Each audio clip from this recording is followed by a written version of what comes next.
You are listening to the podcast To Be Single or Not to Be by Shanna Montana, a podcast where we talk about the single life, dating, and relationships so you can make a decision at the end of each episode to be single or not to be.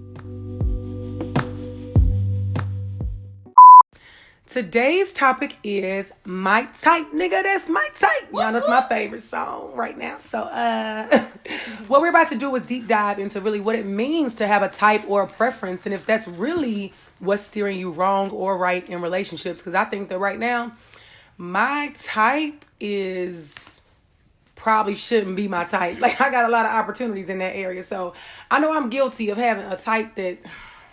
I'm guilty of not having the right type, and that's why my ass is single today. But that's neither here nor there, because I'm learning and I'm growing. I'm trying to move in a different direction, and because of this, I know that lasting love is much deeper than what's on the outside.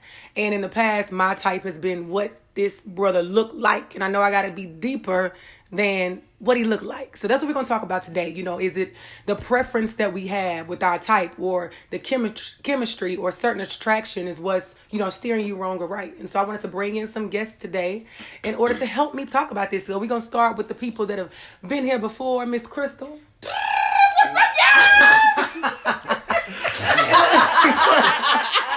I'm telling y'all now, I'm not doing that. And we have another Crystal in the building. Say hi. Hey, y'all. How y'all doing? All right, and we have Mika in the building. Hey, everybody. And we have our gentleman in the building who decided to come and bless us with his presence. Since it's so hard to get guys here. We have Mr. Mardae. Ta-da, we here. Yes. Thank you so much for coming. All right, so we're going to get right to it, y'all. When it comes to having a type, where do you think that comes from? Like, where does this, preconceived desire to be with this certain person that looks a certain way, acts a certain way, where does that come from that we lean towards certain people more than others? Don't all go at once. I don't know. I think some of it deals with our culture, you know what I mean? When we're young and the things that's presented in front of us, I'm not going to speak for the female. I'm going to stay on the guy side of things. Okay, we appreciate that. You know what I'm saying? But you want... I'm not going to describe all the things, but it ends up being a trophy wife. Okay. You know what I mean? Want somebody who looks good. Somebody that looks good. And usually when you're going down that checklist, it has a lot to do with what we consider superficial things when we get older. Yeah. But we've been having those notions since we was, 10 to 12? Even elementary school? Yeah, I remember even being in middle school and it was like, yo, I want a female that looks like this. It has nothing to do with the personality per se, but just that looks like this. Do you know I mean? where that came from, that you like females that look like this? Because I know people have a type, because a lot of times if you look at, say, an ex that you dealt with, all their other girlfriends, before or after, you pretty much look like you. Right. Baby Yeah. I know for me personally, guys that I looked up to, or what we would consider big homies now. You know what I mean? You're looking as you looking and seeing how they move and how you can mimic some of the things that you like. Right. You tend to look at the girl too. Yeah. Because that's what you're probably around. If you're around a big homie, these are the girls that's around. You're seeing that type of girl. But that don't necessarily mean that that's for me. That's his girlfriend. Right. And the things that he like. Yeah. You know what I mean? But I think, again, going back when you're 10 years old, 11-year-old, 12-year-old, and you got these seeds that's planted. Then when you finally go to college, the only thing you go off of is what you knew, the things prior. Because now it's females galore. Yeah. I went to TSU, so it's like, oh man, what? Shout out. Shout out to Big Blue. So it's like, man, and I'm seeing all these things. When I was in junior high, when I would be talking to the, to my peer group, right? I see all of this in front of me now, so it's all there. So you really don't have time to sit there and think about the deeper things. Is she gonna be loyal? Right. Look, man, we at the old field, right? You know what I'm saying? So, and you're right. So when you're younger, you're in college. Really. Going off the physical, you absolutely are not looking for. Most of us weren't looking for a soulmate, trying to see, you gonna be this protector, provider. Right. It's like you Mrs. Right Now, Mr. Right Now. That's what that is. And I think we have to be able to, as we get older, to our age now, move away from that. And you find that some people still, unfortunately, I've been guilty of at times, stuck in doing the same thing we did back then, and then we wonder sometimes, why are we single? So with some of you ladies, what do you think has why we have a type. Where do y'all think that comes from? Because I can relate to what Mardae said. Because I remember having my first crush in elementary, like 4th, 5th grade, and it was like that. Unfortunately, at the time, that was my type, and it still went on up until college. It was the same thing. Yeah, same. Same. I agree with that. I think it culture and definitely how you grow up. Because when I think of my type, it's the type of physically. It was a lot of the men that I saw family members fall for. Okay. And also even what I thought was attractive. Right. Like, cause like I can remember growing up and all my family having like darker skin tones and being like, "Yo, that's what I want." Like, you know. So even being attracted to that in the opposite sex because that's what I visually wanted for myself as well. Or they always say light skinned people like dark skinned people. Dark skinned people I like was light just skinned about people. to say Because let me tell you that. I something. was just about to say that. Growing up, it was like the light skinned niggas couldn't get enough of me. Yeah. You know, and I was here for it. You know? Yeah, it was the opposite for me because I can Yes, remember girl. that idea being put in my head, like when I would be attracted to the darker skinned guys. Like, Chris, you can't date a dark skinned 'Cause you dark skinned, yeah. You got to get the light skinned, and that kind of stuck with me for a while. And I was just dating lighter men because that was in my psyche. That's what was correct. Correct. And then I had to grow up and realize, wait a minute. Like, where'd that even come That from? ain't even really what I like. Right, Like, right. If I had to if I had to build my model man, it wouldn't. Yeah. I mean, no shade to the Right. light skinned man because I would take one at this point. Right, right. But if I had to, the option to build the prototype, it's not it the would first. be blacker than me. Yeah, for sure. yeah. And I sure. think going with what she said too, and I know I'm big on media, but media is another influence. When you think about it, like when I think Absolutely. of the Chocolate Brothers in the media, like, Morris Chestnut. Idris Elba. Exactly, like they protectors. They seen as the people who, they bought their life. They can code switch. Yeah. And then when you think of your bright skin brothers. What do you think about? Man, you think about that person like somebody gotta save them. Yeah, like they They weaker. can't fight. They can't Or fight. they Michael Ealy and they going crazy in that Yeah, movie. they say like I you know. when they be like you acting light skinned. What Drake say? I'm light skinned, but I'm still a dark nigga. Wow. Look. That's crazy. Just to jump in, like, we talked about working at Training Corner, right? Yeah. So y'all know I'm a personal trainer, and Dion, the guy I used to train with, light skin, and I would always joke with him Yeah, and say, "Yo, it's Jason's lyric in here." yeah, It feels like Jason's lyric. Yeah. And you remember that movie, like the dark skinned dude was crazy as hell. Yeah, you know what yeah. I mean? He was off, he was off his rocker, right? And the light skinned guy was always the Savior. he was the savior guy, right? yeah. And I would tell him, like, when we would come into the gym, when a female would walk in and they see me first, they're like, "Oh shit! Like, what is he about to like? What is he What's about to about to do? What is happen he to about me?" to make me lift? Like, what?" And then they see they walk in and see Dion, and it's damn near like they start floating to him. You know, like Yeah. in them Spike They eyes Lee movies. light up, like, it's gonna be easy. In the Spike Lee movies, like they ain't moving, but they just moving closer to him. And we just have a running joke, and so we know, like, that goes back to just the culture, and it's even embedded in our movies. yeah. It You know is. what I'm saying? We're getting older, so we can kind of see those cues. Yeah, But like, I used to hate the color purple really. Why? because I'm a dark skinned guy. Okay. So being a dark skinned guy, at what point are you gonna be happy in that movie? Not at all. What portion of that movie could you be like, word, like, okay, cool? Yeah. A light skinned guy may or may not. I'm not light skinned, so but I'm just saying. Speaking from a dark skinned guy, I envision a light skinned guy looking at it different. Like, you know what I'm saying? It ain't that bad. Yeah, because I keep seeing me. Yeah. I see me in each one of Right. those. And I think we identify that way. We do identify Yeah, in movies. and I we see think it. if I identified and saw myself in that movie, I think females like y'all seen the movie. Yeah. And subconsciously, after you see that, and you see Jason's lyric, and you see another movie, and you keep seeing the dark-skinned guy look a certain type of way, and the light-skinned guy perceived a certain type of way. Yeah. Right there, we just made a type. It doesn't necessarily mean Yeah, it's yeah. true, but we just But made a it's type. that underlying, and we want, it's getting that's a deeper conversation. It's that underlying colorism. Yes. Oh, yeah. Absolutely. That's what That's that a whole is. nother episode. Yeah, that's a whole nother episode we gotta do. It truly is. We definitely have to make that episode Yes. because there's so much to say there because I do struggle. Well, not struggle, but it is a serious thought of mine why in some of my relationships I have gravitated towards lighter skinned guys. Yeah. And it's Wow. not, I don't even know why. It isn't that I go out saying like I don't want somebody dark as me, darker than me. You know, I love all shades of the color, but I ain't my fault. It's them niggas' fault. They was choosing me. I was just there for a good time, not a long time. So, what do you think? So, you know, I have stories. Yeah. Story time, yes. 2 things come to mind. Yeah. When he mentioned him versus Dion and the color, yeah, it reminded me growing up, I have a friend who we almost look identical. Sometimes people would think we were past as sisters. No shade, but I was always the cuter, more attractive of the two. Yeah. And guys, when we would go out, they would, you know, come to approach us to talk to us, and I would always be the target. Yeah. So, you know, conversation would kick off with me, and then she would turn to the side, and it's like, oh, they get blindsided. Yeah. They forget about me because I ain't got much butt. Yeah. Lord ass. Yeah.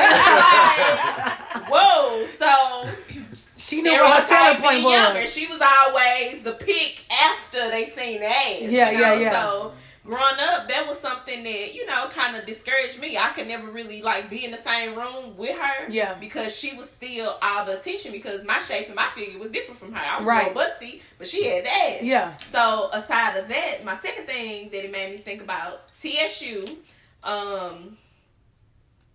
being in the scene of dating, there was a specific type that I followed as well. Yeah. And I remember dating this one guy who broke my heart, and I remember having a conversation with my mom, and she was like, well, Crystal, maybe you need to reevaluate what you're looking for in the guys that you're dating. That's something that stuck with me. And then when I started to think about it, the guy that I dated, Rodney Atlanta, asshole. Yeah. We've heard about real flashy, fitted hat, money, just all that, you know, stuff that I thought I wanted. Right. And then on the side note, I had a gentleman that I met freshman year, more laid back, conservative. He wore Pumas opposed to Jordans and Nikes. Yeah. He didn't play football or basketball. He played tennis. Yeah. So, like, he wasn't my type. I'm like, Yeah. But then when I started to compare the two, every time I was with him, he would open my door. Yeah. If we was at his house chilling, watching TV, he had food trays. He would set up my food. Yeah. You know, if I needed hot sauce, ketchup, ice, he got me taken care of before he figured out whatever his move was gonna be for his food. Right. He would walk me to the car, open up doors. Every time we left, he kissed me on my cheek. A few occasions, like I spent the night at his house, but we wasn't dating like that. And I remember one time or two, he tried to make a pass at me. I was like, no, don't get down like that. Yeah. And he respected that. Yeah. Endangered species. Hello. Yes, they are. I had to revamp like my mindset of like, okay, Crystal, are you looking for somebody to like scratch the itch, or are you looking for somebody that's gonna give you stability, everything that you need, and not just somebody to scratch the itch? So why do you think? Because we always hear that about girls want the thug over the good guy. Is that true? Do y'all think that's true? Do you think that's true? Like ladies want the tough guy over the good guy? To an extent. I can only speak on my situation. I've been kind of put in that more of a not so clean cut category. Okay. And it becomes a catch-22. Okay. Kind of like what I was saying with the gym, like I've been called unapproachable. Okay. And it's come to a point where I'm comfortable with that. Like people didn't necessarily mean that as a negative thing. Yeah. Just out of a line of 5 guys asking for directions, you're not going to be the person I'm going to come and ask. Yeah, right. And so it comes with that catch-22. Like, I don't get approached a lot. Like, you know, a lot of my clients would joke and assume that I do get approached a lot because of the things that I post and my physique and stuff. And I'm like, nah, it really is not the case. If anything, it's a hindrance. Okay. Number one, if you're subconscious about your body, as soon as you see me, that comes to mind. You start thinking about it. And, you know, I think, in my experience, you might be infatuated with the thug persona. Okay. And media has a lot to do with that, too. Yeah. You know what I'm saying? Power. You want a guy that...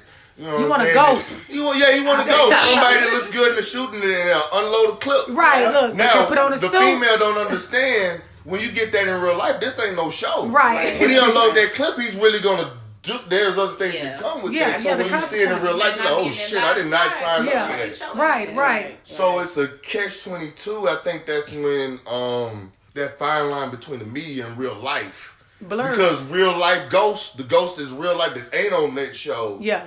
When you get with him and you realize, okay, it's time for him to take off that suit and go. Have y'all seen Ghost Wife? Yeah. What you watch? Where'd it come from? I'm just thinking when he say that. What? She is somebody that I would not picture with him. Okay, so she's not with Ghost, she's with Omari Hardwick. Yeah. Whose personality is totally different. And he is somebody that I would not think that she would pick. Yeah. And so that's kind of what happens with me. A lot of my clients, after a while, after about 3 months of training with me, be like, yo, you know what, Mardae? When I saw of you on your Instagram and what I saw of you on Facebook, you ain't like that at all. Well, hold on, wait, pause. What you got on Facebook? They got people. Well, because on Facebook, I'm doing like today. I did, I'm doing crazy pull-ups, so I'm pushing the truck. Oh, so you're like putting like your workouts and stuff. Yeah, my workouts. I'm pushing like it's very aggressive. So what? Then they get to know you. They're like, he's not out here. He's not. So if you looking at my Facebook stories and see me throwing tires around, you have no idea that I'm a poet and I love wood carving. Okay. You know what I'm saying? There's a whole two different sides. Right. It's a whole another element to it. Right. So that's what I think what happens, going back to your question with the thug. The thug and the good guy. Most ladies that like the thug are usually your suburban females. Ones that's not exposed to it. Now, the ones that were in there, they understand where he's coming from. The infatuation comes from the lady that never, you know what I mean? Never dealt with it. That makes a lot of sense, because when you've been around and what happens, they're infatuated. That's not necessarily a type, but that's that itch. That's something different. Yeah. It's something adventurous, you know what I mean? Mm-hmm. What we call the Cleo Huxtable, he's safe. Yeah. Mm-hmm. You know what I mean? Now, when you ready, most females, when they ready to get their life together, that's what you want to. He said it right, when we ready to get our life together. That's true. It is. That's true. When you in college and stuff, you still like, man, I ain't trying to get married right now. Let me do me. Yeah. Because the guy's doing it on the same way too. However, on the female side, y'all got a little bit more of let me graduate and get this together. Get this degree. That's how. So y'all a little bit more reserved. We gun ho. Yeah. When I'm finding out being, mid-30s, now when us men are like, okay, let's start a business, let's become a manager, let's settle down. Now y'all already been doing that for years. Well, y'all ready to go travel and do because y'all already took care of it. Right. Yeah, that part. Taking off. And now, usually now the male kind of is in this limbo because we was playing in college. Yeah. And now we're ready for a relationship, but we know that we got to be stable to get that caliber female, and then we get caught in this limbo. You're exactly right, because they have that type, but it's like, can you really be with that type, or are you up to speed? Have you done your work? That's both sides. Like, that girl thinks she likes a thug when you find one that's like a for real, like thug, not a Facebook thug, but like you see the other things that come with it, and then you realize that's right. Your the real look. Thug don't have social media. Yeah, that's the look that you want. That's not your type. Yeah, that's your the look. So if I may add to that, because I think coming from like my background, I saw things like a little different. It wasn't sometimes that hard outcore persona, that different lifestyle or way of making money comes across as it could come across as protective, because that's the person that no matter what situation y'all in, they gonna provide. They gonna make it happen. Yeah, they gonna do that. That safe, secure, like good boy. It's like it is lack of excitement, but it's also if I'm in a really tough bind, can I call you? Are you gonna be there? Or we both gonna be looking stuff? Right. Like I need to know you're resourceful. Yeah. So I'm just gonna throw that term out there. Like I think it comes down to who looks resourceful and who doesn't. People need to add that to their list of the type, because you're right. I've dealt with men that are not resourceful. I call you and they're like, my car running hot. I like that. What? Look, I'm watching the kids. I can't come. What? Mardae made a good point though, because I was definitely that girl from the suburbs that felt like I needed a thug in my life, especially like high school and stuff like that. Like and honestly, I felt like I needed somebody that was a little rough around the edges that could handle me. Yeah. You know what I'm saying? My personality, and like I said, like you said, people feel like you're unapproachable. I get that a lot too, but thugs weren't scared. Yeah, like, you know what I'm saying? They stepped right to me, and I like that. Yeah, and that broke a barrier because they're not gonna do what most. Exactly, the good boys would be scared to talk to me. So I don't want no scary man. So I'm attracted to your confidence. Yeah, you know what I'm saying. And those would be the type of men who be confident enough to speak or to step to me. Step to you. Yeah, that definitely. But at the end of the day, like you said, once you grow up and you graduate and you mature, you realize that's not a long-term situation that you want to put yourself in. So yeah, I still need a good guy with a little edge. Little edge. Try like a little edge. Look, speaking of that, I'm over here laughing and telling on myself because the fuck boy Rodney, like in my mind, that was my type. Yeah. And my husband now, like you know him. Yeah. Humble, cool, sweet, calm, down to earth. Like he's the opposite of what I didn't think that I would end up with. Yeah. But being that, he's a fireman, they have they don't have fitted hats, but they have like the fireman hats. But sometimes on an off day, when he wear the fitted hat, like I double look. Like, Sam, you look good. Like, why don't you be wearing these hats? Because that's what I like. Yeah. So I be trying to push it on him to be like, man, you need to wear these hats more often. Because that's my itch. That's what I like. But that makes sense though. It kind of goes back to what we was talking about. And I double look when he put on the hat. Like, if he come in and I'm asleep. And I I get all the way up because it's like, damn, he could be rough and all that shit, but him on that hat, it just do something. He look like poop. There's a difference between having a type and a look. And you end up in a blessed situation. You ended up finding your type. Your type. And he got the look. And when you have your type, you can. It's easier to mold your type into a look. Than it is to mold your look into the type. Yes, absolutely. You know what I mean? Because you already established. Like I know your husband. Like I've seen y'all train, and I see the camaraderie when you already have that chemistry. Right? Thank you. Then it's easy for me. Oh, a damn hat turns you on. Yes. Oh shit! I got 50 of them. You feel me? I know, right? It's easier to do that than damn that dude in that hat. Hey, why don't you be a stand-up dude? Why don't you come home? Why don't you go to work? Why don't you go to work? Why don't you work 2 jobs? Yeah. Why don't you pay for this girl's trip? So I think that's, and even with me, it's like, yo, you gotta be able to separate your type from your look. Yeah. Yes. And when you're grown, gravitate towards your type. Yeah. And if they really with you like that, they're gonna want to be gonna want to be the look. But listen, what do you do with this? Because I found sometimes what I struggle with when I think about a type and what I'm looking for in a guy, if I'm going to run the list down, it's like, say if it's a blank canvas and this person has all these things. Yeah. But when it comes to that look, it's like, I've been to the point I almost tried to make myself like a person. But because you have to have a physical attraction. I don't care what nobody says. You have to, and I'm going to talk a little bit more about chemistry later because that ain't always the winning thing. Right. Yeah. But it's really tough if a person is your type in regards to what you want, but they don't look like what you want. Then What do you do? go ahead. No, I think they both got a great point because I'm at that point right now. And I think it's frustrating because on the dating scene right now, a lot of people are like, I like you, but I don't want to be your friend. But for me, I'm being open to the fact you might not look like my type, but maybe that personality, because it's something about personality. Like, if we can spark the chemistry, I might miss out on my blessing because I was like, oh, he don't look like the one. I'm working But if you don't even want to be friends or you don't want to interact on a certain level, you'll never know. Because I'm like, I can't just come out and tell you, hey, physically, right now, it ain't good.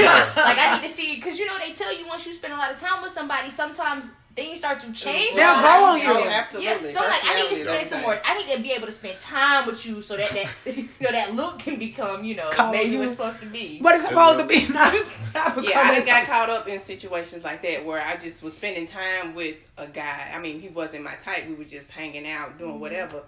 And then all of a sudden, I was like, we kind of click, huh? Yeah. And then they started looking better. Yeah, once you get to know a person, that personality started liking a little bit more. To me, smile changes. Personality can make a break. Smile a little whiter. No, the shoes. The shoes started come a little whiter. You are stupid. Yeah, but then, those situations ended up, of course, not working out either because I'm clearly still single. So, I've got to the point now, it's like, why should I waver on what my type is and try to go outside my box when outside my box ain't working either. It's not. Because my type is lust. Because if I see you and immediately I'm like, oh, he got everything, and then I gotta check myself like, hold up. No, he don't. Are you gonna be hearing what he say? Are you gonna catch on to these mannerisms? Are you gonna be so into what? Are you gonna be like, are you gonna be how it was at the Nas and Mary J. Blige concert? I didn't hear no lyrics. Somebody don't even know that he don't like know the Lord, not even love the Lord, but just know the Lord. Because you so busy under him. What was y'all conversations on Sunday? Did you not ask him like what you could what was that? Have they even spoken to each other? Like what was their conversations ever? Yeah.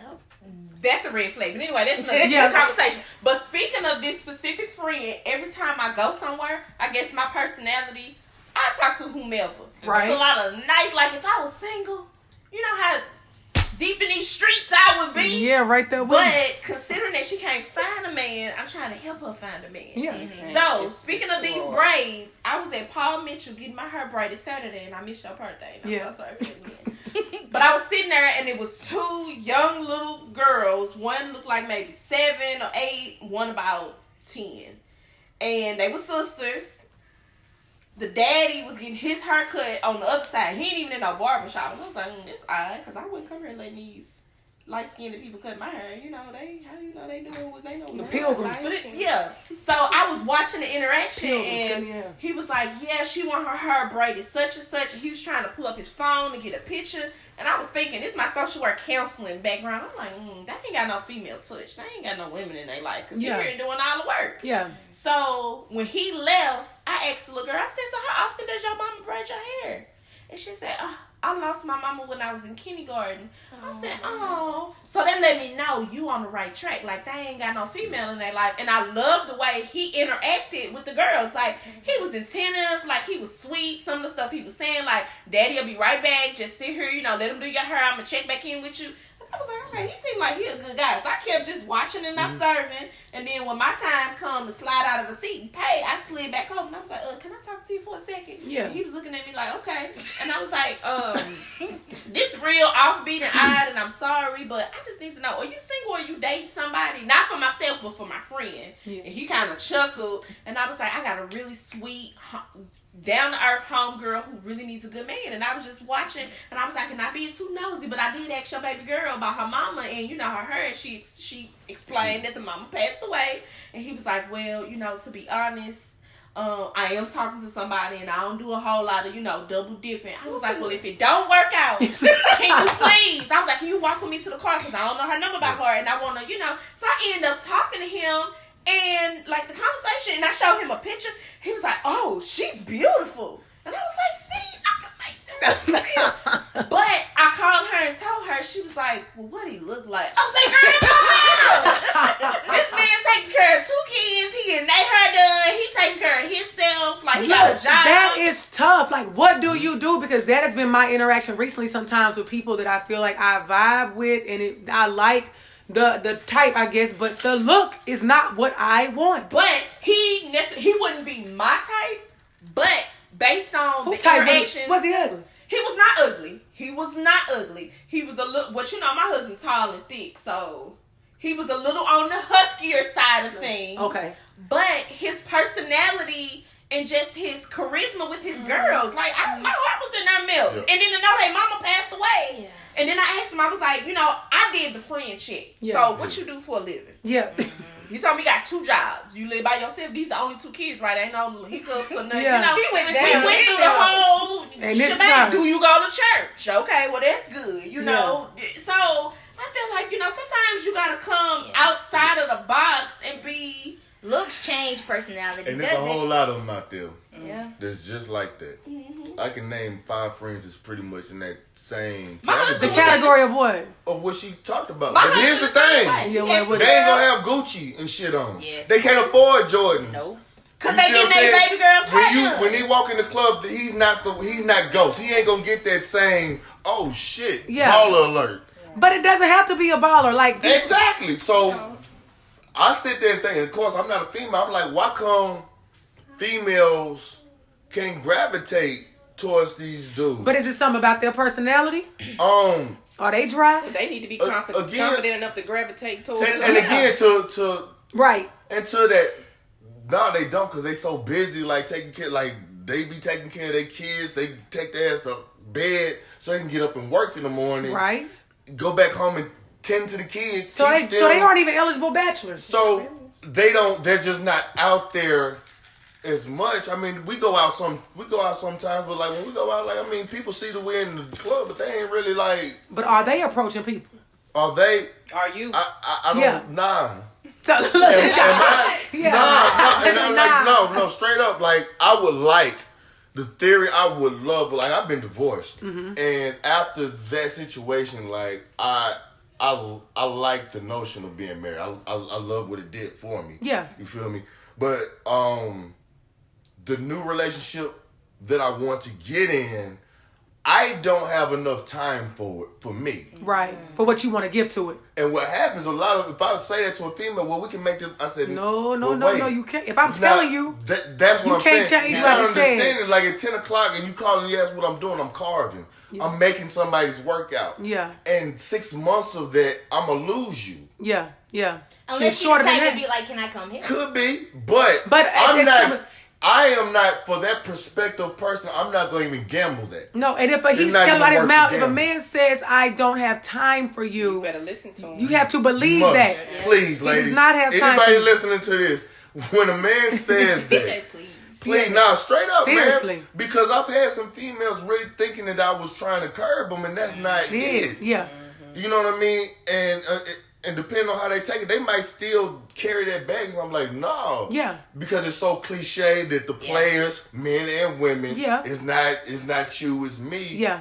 But that's true. Sometimes as you get older, it really is not you. It's actually me. That I don't have and that's what it is. Like, I'm taking time to figure out my portion in the marriage that would have made it doper. And like, okay, I can see that in the mirror. Like, yo, I'm gonna change that shit. Right. Not that I won't have problems in the next relationship. I want a new set of problems. Right. You don't want to do the same shit again. That's ridiculous. Yeah. Like, why? That's insanity. Like for real. And for me, it's real. It's not easy fixes, but it's very easy to see. Yeah. It's not like, damn, what's wrong? What happened with this? Yeah. Like, oh, yo, tighten this up. Work on this on yourself a little. Hell, 2 months ago, I called her. No, I didn't call her because I was visiting the kids. And we sat down. I was like, yo, tell her the 3 things I need to work on when I get my next, because she's married. Yeah. She's remarried. So, yo, it's my time. I'm trying to get back. Give me 3 things from our marriage. Yeah. You know what I mean? That I need to work on to be better. And we sat down and had a grown-ass conversation. And y'all had never done that before then? Yeah, but not like what I need to do for the next person. Oh, okay. It was just like, well, you were still in it. Like, but again, like, we're older now. I mean, we 10 years divorced now. So oh, okay. 10 years is a long time. It's a whole nother decade. Yeah, you know what I mean? Yeah, you're right. So the way that we reason, she's happy. She's remarried and happy, so there's no bitter... Right. Yeah, no bitterness there after 10 years. So I hope I can never do that place. I've been hating niggas for the rest of my life. Now that took some time. It took some time, but now we get to see the benefits. Yeah, and have those kinds of conversations. And we had that, and I mean, like, those 3 things, like, that shit was... eye-opening? It was very eye-opening. It's things that I'm working on now. Yeah. So and it's things that I, like, next is like, yo, I'm confident enough to say that I don't have time. You can do 1 or 2 things with that and be like, yo, I respect that. Like, that could make my stock rise. Or make it drop. Or it can make it drop. But now, if you my type, it's going to make it rise. Yeah. What my type is, I don't know. But my type will make you... I'm about to fall in that category about my type. But no, I want y'all to answer this question because I need help. Because I was looking at his ex-wife. Like, if that was your type and I'm who you say is your dream woman. What the fuck was you doing? You was on drugs all them years. Listen, though, seriously though, what do you do if a listener says, I have a type and I keep finding my type, but that it don't look like what I like. What do you do? You need to reevaluate. You need to do some self-evaluation. You need to have a mama like Janet Porter to be in your ear telling you maybe you need to reevaluate what your type is. You need to do a pros and cons. What does having this type do for you on the good side of things? And once you get this type, what are you learning that you don't like about this type or that you don't want in this type? And then you need to do some self-evaluation. Because what I've learned is I had a type and it wasn't working for me. My heart was broke. Yeah. I was in tears. I remember one nigga I let use my car. He was out with the next chick in my car. You like a meme on Instagram. Hello, girl. So, self-evaluation. But the older you get, the older I got, I start to realize for me what was the priority. I had a nigga that wanted to lay up, cuddle up, play up, and he didn't want to cut my grass. Yeah. You not my type. Yeah. I need somebody to whereas, and at this point, I have my own house, so I'm stable. But if you're going to come into the picture, I need somebody that's going to bring some stability. If you got allergies, fuck it. Hire somebody to do it. But to not get it done, that's not my type. Yeah. So I need resourceful. Be resourceful. So I need to move on to somebody that's going to help move me along. Yeah. I'm not, you can't stay stagnant in the same situation or the same rotation. So or the same brothers or women. Rotation. We have a list of rotation. You gotta advance. You gotta move around. Self-evaluate. And to add to what Crystal's saying, also that pro-con list changing to that want versus needs. Because if your type full of your wants and not your needs, then you gonna always get that candy but not that meat. And you can't live off candy. No. And eventually, like everybody said, as you grow, your type changes. What's happening is you're realizing getting what I want and not getting what I need is gonna equal an imbalance. Right. And that's how you end up with relationships that sizzle really quickly, or you wonder why you can't get intimacy because baby girl, baby boy, his looks or her looks aren't going to can't hold intimacy all the time. That shit don't keep you warm at night.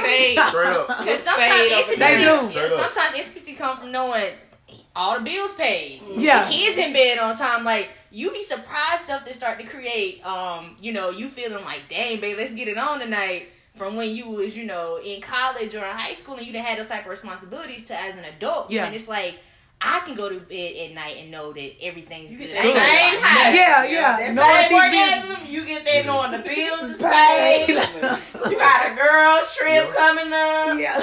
You got a couple houses, couple cars. Yeah. So, as Crystal is saying with the girls trip, basically by getting all your needs met, you able to now supply some of these wants. Yeah.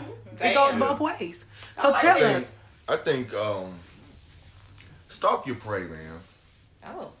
Yeah, I know that sounds crazy. And what I mean by that, so somebody walks in the room, right? Y'all having a girls' night out, and this guy visually has Ghost walks in, right? Yeah. Ghost walks in, right? And all y'all Ghost ain't my type. Right. And the world stops because Ghost is in the room. What the hell do you know about him? Nothing.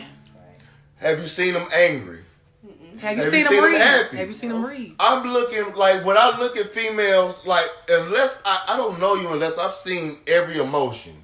And through all 4 seasons. Let me look. That's what I mean, stalk your prey. A lion just ain't gonna come in the jungle and just start jumping and running after stuff. And that's the patience of getting to know people. Right, they're gonna look, they're gonna measure how far that prey is. We do jump too quickly. That part, like, okay, he looks great. Fine. That's base number 1. Now watch his ass for about 2 months. Yeah. When you start seeing that he has played this girl to the side, not the fact that he played her to the side, but the fact that he was loud as hell in the club so everybody could see it, maybe his stock goes down a little bit. Yeah.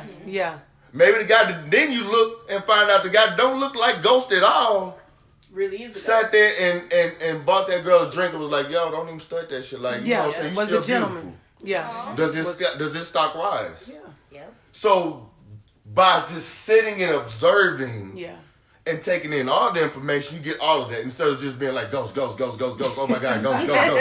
And that's the same thing with dating. Not so more so in the club, but get to know people. I remember we had another podcast and we was talking, and I told y'all somebody dumped me because I wouldn't let him come over to my house. Yeah. I wasn't raised that way. My mama told me you do not entertain people in your personal space. Yeah. So if you're trying to get to know me, invite me out somewhere. Let's go to the park. You know? And if you was to look at all of it, look at all of those emotions, like in the midst of seeing all of his emotions, that red flag would have came in somewhere and be like, yo, let me put that on ice for something. Yeah.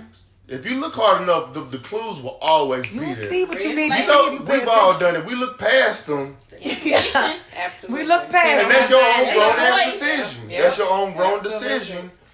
But the sign's gonna be there. Yeah. Lust is absolutely blind. That sign's gonna be there every time. You have to pay attention. So do y'all think it's a bad thing to have a type or a preference? I've been told that it's not fair to people to have a type. That's ridiculous. So, yeah. What do you think? It's very fair because I want to be just as physically attracted to my man as he is to me. Right. You know what I'm saying? So, and I do understand that all of that can fade. And if the man ain't really my physical type, hell, we can work out together. If he, got some things he need to work on, all of that can change. Right. You know what I'm saying? But preferences, are not permanent. In my opinion, you know what I'm saying? Yeah. Like I may prefer a taller man or a darker man, or big, black, hairy, and healthy. That's my motto. But those are preferences. But there are things that you just can't waver on. Yeah. You know what I'm saying? You can't look past certain things. So you just got to figure out the difference between this list of preferences and this list of non-negotiables. The wants and the needs. What it sounds like. Does anybody in here think it's not fair to have a type or a preference?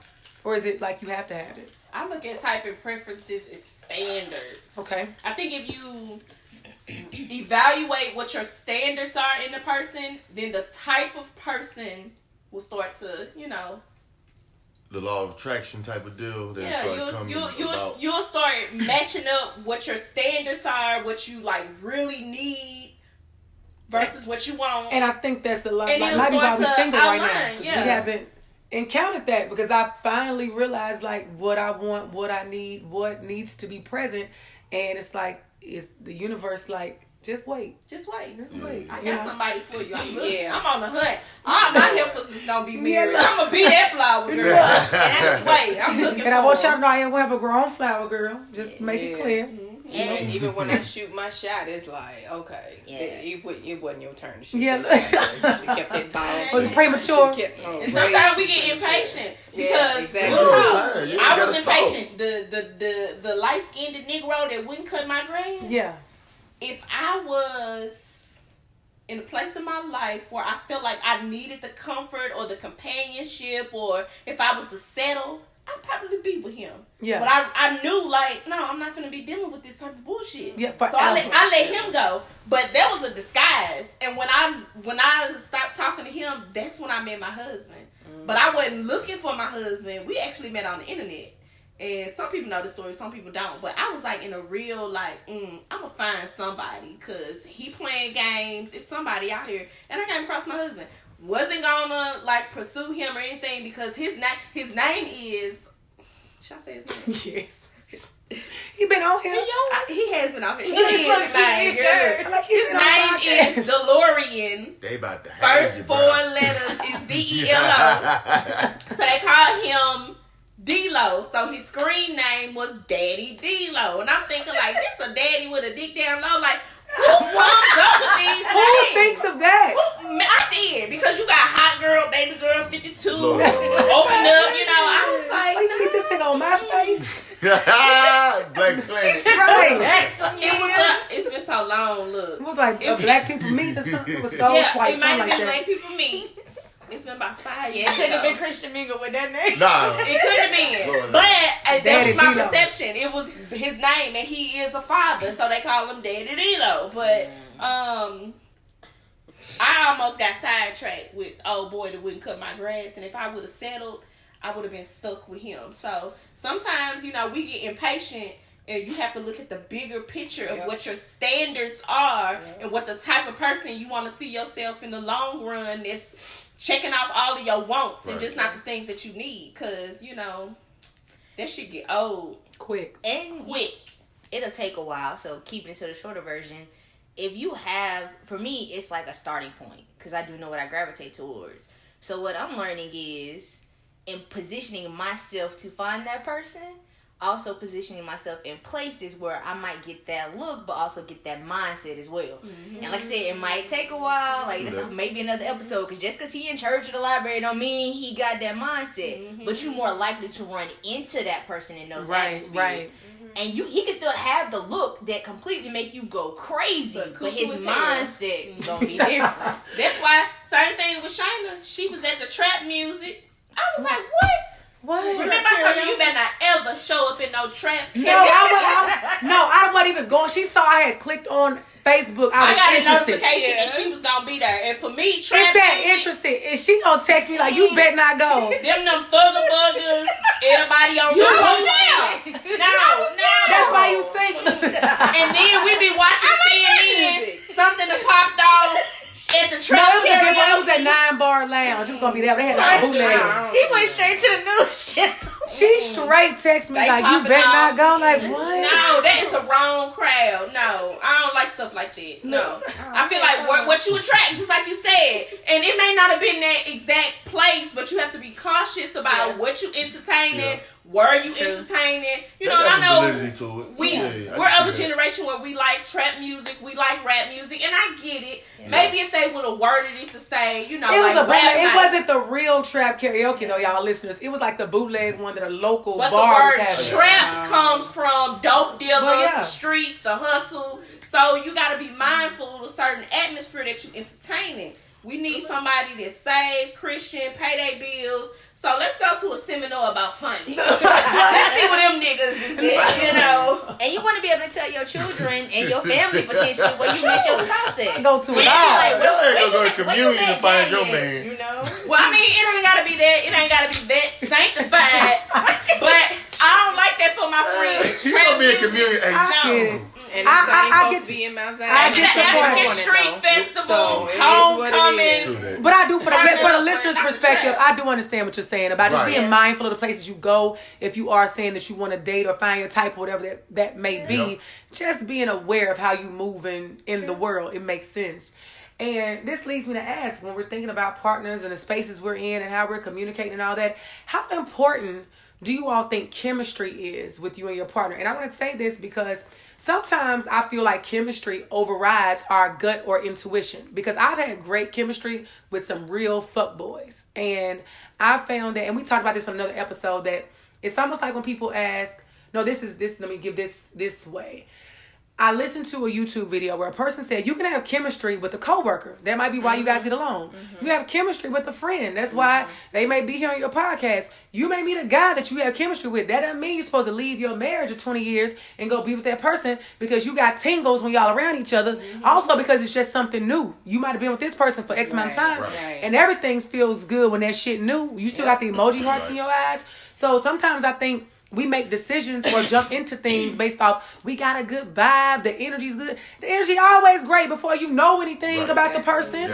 You don't know that this nigga is a serial killer. White socks. Yeah, like so that's what we went back to. What like why you gotta watch these people, and again, you gotta know more than just their club persona. Yeah. You gotta know more than their Facebook or their Minerva persona. You gotta know more than their Facebook persona. Yes, that's so true. Who are you when your friends ain't around? Yeah. What they say? Who are you then? Behind closed doors. Who are you? Yeah. So until we really, again, we're in a hurry. Our culture is so it's made us be in a hurry. Digital and superficial. Yeah, and superficial is like superficial.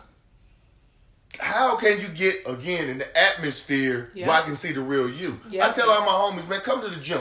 Try to date a female at the gym. Number one, they can't hide. Man, the vulnerabilities in the gym are real. They're mascara, for the most part, their mascara is off. Yeah. They're not trying to dress. It's a blank canvas. They're not trying to dress to impress you. Matter of fact, they didn't even come in there thinking about your ass. Yeah. So you get to see them.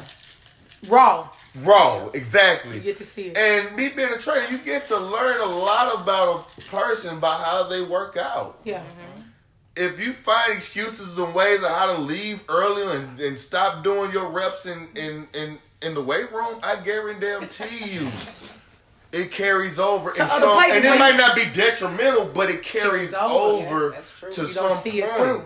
Your drive and just the fact that they're in the gym, that alone tells them a few things without them opening their mouths. They care about their body. They care about their health. You know what I mean? Their appearance. They care about their appearance. They spend their time. They're not just sitting in front of the TV all day. There are a lot of things that you can pick up on. There are a lot of positive cues for somebody that stays consistently in the gym. So I do agree with that. Your environment does help you. Or it can hurt you. If you're trying to get up out the trap life and you had 3 dope boys and you stay in trap yoga, nah, it ain't no dope. But honestly, there's no dope boys there But you got to understand how deep the subconscious is. Yeah. You're doing yoga, but the time that you started, or I ain't gonna say yoga, but whatever trap thing you went to within that hour, how many people have died in that song and got shot up in that song, but you go in there looking for a damn man. That's true. Amen. Preach. Speak a little more to that, y'all. We open And it if up. somebody come to the gym, if they got on wrinkled clothes or mismatched socks, what they say? That can say, because I'm that guy. And that's perfect. No, that's perfect. That's perfect. That's perfect. Because I'm that dude. I don't have Nike matching outfits and shit. I come there to do one thing, and that's train. And that's focus. You're not really so put on by my clothes, but I guarantee you, if you sit there and watch me work out, you'll see an inside of me that I'm very resourceful. Dedication. Motivated. I don't give a damn how heavy it is. I'm going to find a way to helpfully get it done. All those things. So hopefully, not hopefully, but my type, whatever that is, can see past that. Yeah. Because there might be times where I just want to chill with you and go out on a date and say, yo, let's just put on some gray sweatpants and white t-shirts and just go to the park. Matter of fact, I don't. You know what? I'm gonna be selfish. Let us go somewhere where it's just gonna be us. I don't want to share you with the clothes. I'm with that. All day. They can go two ways. But sometimes girls come to work out. They got the matching sweatbands and the watch with the band. She think people watching. And she think people. She doing the slow. All that. Now but watch. The girl that is. Because my clothes broke because I wanted to get here. And you can see the clear difference in them. You want to know why? But the man gonna look towards her and them vibrant. That is, if you catch her, that one with all the bands, if you catch her in them 2 weeks that she's coming, you got to catch her in those 2 weeks. Right. Or Miss Consistent that's been there for 2 years. Yeah. Right. But the I know she gonna be in there next week. I know I can catch her and try to do something subtle and let her know that I'm interested. Right. Except for all these girls with this bells and whistles and shit, because most of us gym guys, we looking at you anyway, and we see you half-ass doing your squats, and we see you half-ass. No, they do. It's slick. You look at you like, so we're gonna tell your trainer. So you wanna pick that up? Yeah. Yes, and that happens. Them be the ones that they have to veer that attention to, because them are people that you can grow with versus what your perception is again, and what your type is. If you're looking at that girl or if you're watching, if you're just looking or if you're watching, So just want to say, so coming from personal experience and also my thing is relationships, marriage, family, etc. Chemistry can be taken several ways. It can be that initial spark, or chemistry could literally mean our compatibility, or just that interest that you and I both got. That we both got. I don't trust it no more. I was gonna say, but see, that's the thing though. You got to take it to that next level. It's like you're saying, we're getting to know people. That initial chemistry, just like them initial looks, is what's gonna help us find the spark. It helps bring us together. Chemistry should not have to be something we continually working on, because that means it may just not be there. Chemistry also helps create passion and that intimacy. These are things that help relationships go. They help relationships last. Chemistry, and like I said, I think it's depending on how we using it. So I do believe we can trust chemistry, because if we don't have chemistry, we always arguing. I can't get you to see my point of view. You don't even want to listen. Like, we ain't vibing, so there's no need to be there. We gotta at least have the vibe. So that we can actually. Right. But at the same time, I feel like your chemistry can shift depending on the title of your relationship or you know what I mean? Yeah, what the relationship evolves to, man. Right. Because I have chemistry with a lot of my male friends. Like, we vibe, we get along great, but they got 3-4 women over here, so I could never be with them. Yeah. And if I ever did cross that line, I feel like the whole chemistry it would be off. It would be totally different, because now all of a sudden I'm expecting more from you. Yeah. Because we done crossed that line now. Now I'm number 4 now. I need my time. But I already know who you are. Right. Like, I know you, and I know we get along great, but at the same time, you know what I'm saying? Like, once the relationship status changes, I feel like the chemistry can change along with that. That's true. I like the way you put it, but I don't necessarily think that people have the ability to break chemistry down how you broke it down. A lot of people can think, oh yeah, I got chemistry because she my type. She got this long hair, or he got that fitted hat, so we got chemistry. Chemistry. And they not looking past some of the things, you know. And I think that's been, I would say, my issue, and probably a lot of the listeners' issue, is that we took chemistry as the superficial. We vibe. I like the we vibe. Our chemistry came from that physical attraction. Came from imagery. And that was it. Imagery, not chemistry. That was it. And that's what it was. And I found that once I got past that initial, say, 30 days of us being around each other, I started to see that you weren't even what I thought you were. He got the white socks on with that suit. Yeah. His pants didn't come up, so you didn't notice it. Other people can see when y'all have chemistry and other things together. If you're the only one seeing it, or y'all two the only one to see it, but other people are steady telling you, like, bro, y'all ain't vibing with and on the other side, don't let other people have you fucked up. Because I had some people like, I like you with so and so. I'm like, girl, do you understand behind closed doors all me and that brother do is argue? But that like, means also crazy. what you was putting off to the public though, because we have a thing of relationships the whole face. But too, if you're going out, if we going out, and that's the only time y'all see us in the environment when we kicking it, we drinking, whatever. I love everybody when we drinking, but when we not doing that, it's like if we not out kicking it and all we doing is arguing, then it's like no. So that's what people will see. They see the outside persona. Everybody puts on airs when you're out, but when you get to the core of it, it's not who they really are. And what I was going to, and to take that a step further, also bonding. So I've read books, trauma bonding, attachment. Those are things. Attached is a great book if you haven't read it. People. And you know, it comes off of how you meet somebody, what was going on in your life at that time, because there are times when you bond, like you literally have legit chemistry and bonds with somebody, but it's based off of an unhealthy situation. Yes. And once you actually heal, you can't be with that person anymore. Right. Because girl, you can't stay in the same space. Somebody shout. You just said something. You gotta grow. Once you heal, you can't be with the person. Oh my God. This makes me think somebody said something recently. He said that somebody told him, don't listen to the saying of if the shoe fits, wear it. Oh, nah, dog. And he said, why? And he said, because you always want a shoe that's bigger because you always need room to grow. Sure. I was like, that's dope. I had never heard that. And all shoes that fit ain't comfortable. That's true. Because I don't wear heels. They not comfortable. So don't settle. If you're Converse comfortable when you're settling, no. But you are right. If you get with somebody out of trauma, which may be like a breakup or a bad situation, and I think that now that I am going back and thinking, once I fully healed from a previous situation, I couldn't function with the person anymore. And I can't function with you because you still have your trauma. And we haven't done the work for me to be here to try to help you heal through that. That's not the space we're in. For me to support you through that. It happens to some people when dating. So when you think about going from dating to getting married, some people, when you dating that person, y'all go through so much together, and y'all have literally like conquered the world together. Not saying there's anything wrong with that, but y'all don't even know how to function when everything's okay. High school sweethearts. High school sweethearts. Yeah. So, so you know, so then when you in that space where everything going good for one of y'all, everything going good for both of y'all don't even know how to support each other because you're used to literally having to be either the crutch for the person, or you used to both of y'all being like, look, our next meal gonna come. We got this. We gonna pray together. Because when things go right, you see how people behaviors change too. Yeah. Because we ain't gotta pray for the next thing to come. God is already provided. You really are. Yes. Or you be in attack mode all the time. Like, your defense is up. It's just not. Because you remember how that person was when y'all was in that certain space. And you can't deal with it. So learn behavior, you'll learn life. Yes, ma'am.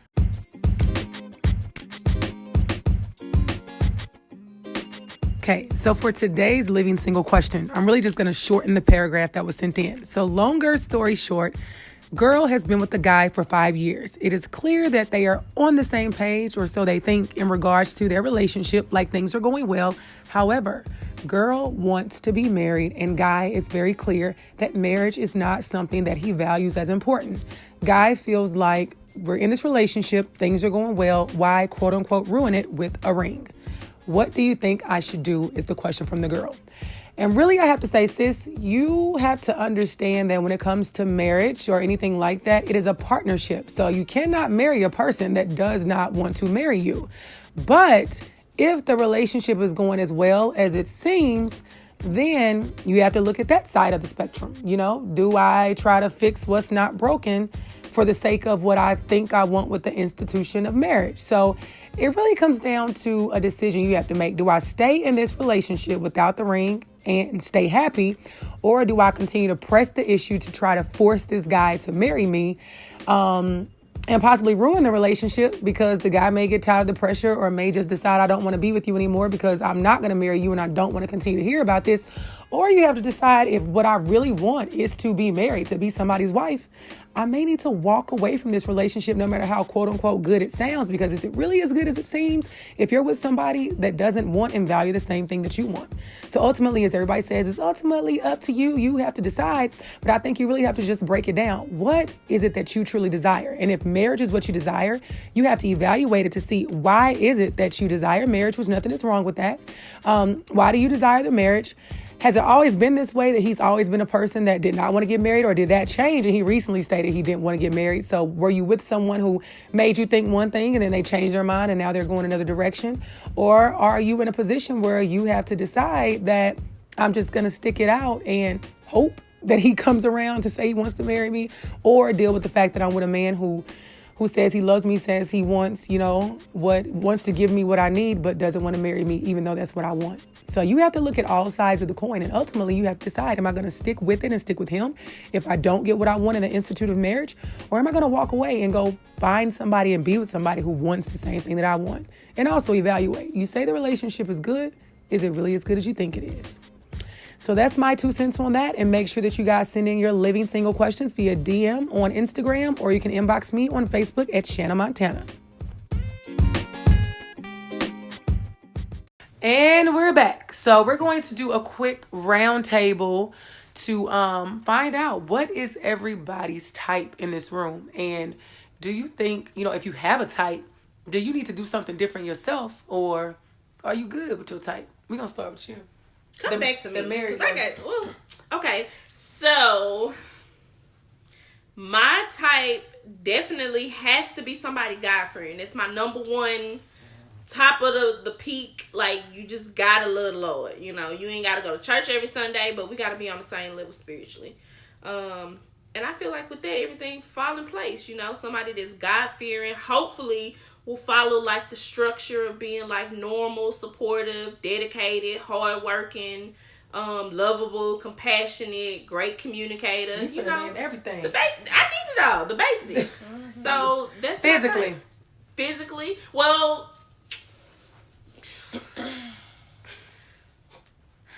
Your husband? My husband is foreign to me, As he should be. And he is.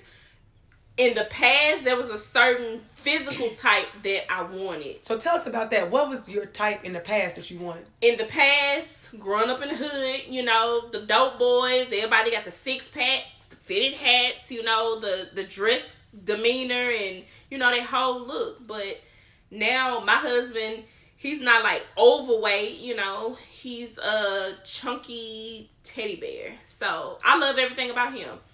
What made you, how'd you transition as you got older? It's not about the physical to me. It's more about the things that he do. Like every morning when he come home, some days he'll come home. I don't know that he coming home because his schedule's so chaotic and he work a second job. But like this morning, he came home and he had me a Starbucks coffee. And he know I needed that coffee. So like little simple stuff. Yeah. But like I told you, the girls trip, I told him I wasn't doing no more traveling. I'm finna stick to the plan of some of our financial goals and stuff. And I told him I'm gonna stick with the girls trip. And I was like, so you need me to do like a side hustle or what? So I get my money for the trip, because that's the only thing I want. He said, no, you just let me know when the trip is, and I'm gonna put in the extra hours, and I'm gonna make sure you go to your trip. So that's absolutely that's the type of shit that's more attractive to me. Like he take care of me. I would think for anybody, spiritually, sexually, like it all just clusters together. So it works in your favor. That's when you asked if he got a brother. That's my type. he do got a brother. He got 2 brothers, and one of his brothers just actually went through a divorce, but he got permissions to fuck with anybody that I know. Both of his brothers. You met one?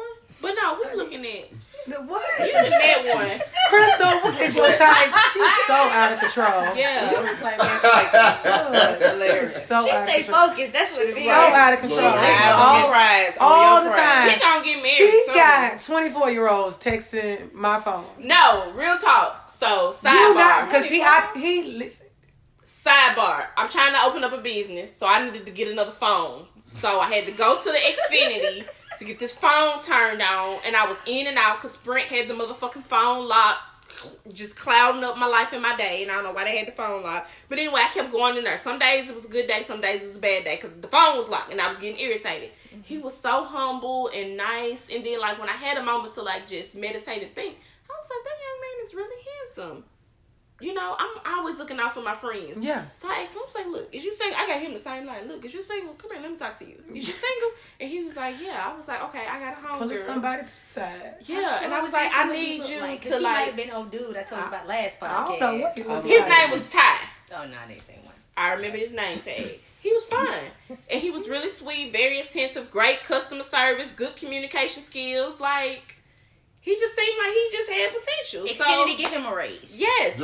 I put in a little drop card for him. But it wasn't until after I got his number and all of that. And I was like, tell me, well, how old is you again? Because I forget, we getting gray hair. Yeah. And I didn't realize he was 24. But didn't he call? He did, but that It I didn't think work like out. he actually listens. Let's stop. Like, Oh, what's that time? Shout out to the people makers. So, ooh, you gonna cut this out? Edit right here, this little segment. I want genuinely all of my friends to have love and happiness. Like, life is too short to waste time fucking with somebody that ain't gonna take you where you need to be. You're right. Look, you see them trash Life bags too short. downstairs? I had to clean all that shit up by myself. Do you know it'd be so great if somebody else... I know. That's why I'm out here looking for you. Yeah. And until we find him, and you know, I'm checking off the checklist. I'm asking questions, because I ain't gonna hook none of my friends up with something that I would potentially think that would be something that I would be interested in. Right. So I'm out here looking out for That's a great you. perspective. And we gonna figure this shit out. Crystal, what is your type? So, okay, I start with the physical piece because I feel like I need to break down this big, black, hairy, and healthy I thing. think you do too. So, when I say big, I mean, I'm not a petite woman. So, I need a man who makes me feel small. Okay. You know what I I'm like saying? that. Like, Okay. It can be big as far as big muscles. It can be big, like tall and wide. You can be a little bit on the husky side, whatever. Yeah. So, the black part, you know, I'm not saying you got to be charcoal black, but I want an African-American male. Yeah, Is what I'm saying. Yeah. So, all shades of black are welcome. Okay. I appreciate it. We're all beautiful. Your shade. Yes. It's all beautiful. I love it. So we got big, black, hairy. So I think because I've never had a man with locks that I kind of like envision that for my life. If not as my potential future mate, at least I need to experience it before I meet my mate. Right. Just so I can say I had that. Yeah. You know what I'm saying? I don't know what it is. I just I'm not even gonna go into all the things that I picture in my brain that I can do with them locks. Yeah. But I like hair. I do. Okay. I like hairy men. But you know, if my mate ends up being having a bald fade or being bald, that's fine too. Because I mean, we're getting older, so right. They lose hair. That's fine. Healthy. You don't have to be in the gym every day, but I do want you to take your health into accountability as well as, because that's what I do, you know. But at the same time, I don't want you to make me feel bad when I want some chicken wings. You know what I'm saying? Because I do love to eat. So I definitely want you, like, the health to be in the forefront. Right. You know, I don't want too many unhealthy habits. Yeah. Is that it? Big, black, hairy, healthy. Okay, so now, you break that down. Yeah, so that's physical type. So as far as personality traits, like she said, we need to be equally yoked. Like, you know, on a spiritual level, we definitely need to, you know, have the same beliefs. I need a leader. Yeah. You know what I'm saying? So somebody I want to follow. So who's leading you? Yeah. I need to know that. You know what I'm saying? Before I figure out if I want to follow your lead. Absolutely. Yeah. So that's very important. You know, I need somebody who is ambitious, who is confident. Yeah. Because like I said, men are always, oh, you're so intimidating, and you know, all that. To me, that's an insecurity on your part. They ain't got nothing to do with me. I haven't done anything. Little old me. Yeah. Your big self. Why you scared of me? Right. You know what I'm saying? I haven't done anything. I'm sitting here being quiet, just observing, stalking my prey. Yeah. As you say, I'm just looking. I ain't said nothing, but the fact that I'm not saying anything and I'm not being extra thirsty and extroverted, you scared. Like, right. Why is that intimidating? And even if you're being extroverted, it's still are afraid to come up and talk sometimes. Absolutely. You know, absolutely, it's too much. Absolutely. So I just, you know, I need somebody, you know, charismatic that I can bring around my family, that can adjust to different, you know, environments. You know what I'm saying? Different settings, all of that. So, you know, you definitely need to be stable financially, mentally.